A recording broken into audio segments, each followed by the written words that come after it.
Sveiki visi gimę po vandenio ženklu. Pasižiūrėkime periodą nuo kovo 17 iki 23 dienos. Jūsų savaitės perspektyvos,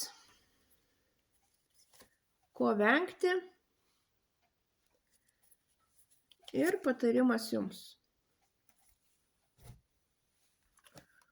Savaitės perspektyvos. Panašu, kad šią savaitę kažką užbaigsit, kažką paliksit, kas jums jau nebetikia nei malonumo, nei naudos. Tiesiog rasite savy jėgų judėti į priekį, keisti situaciją esamą ir nebijosit ateinančių pokyčių. Ko vengti?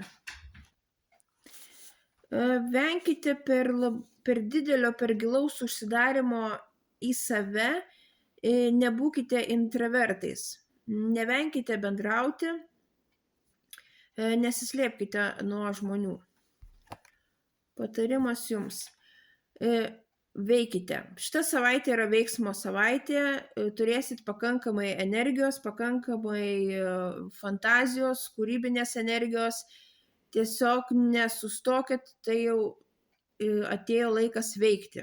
Negalvoti, neplanuoti, bet tiesiog imti ir padaryti, ką sugalvojot.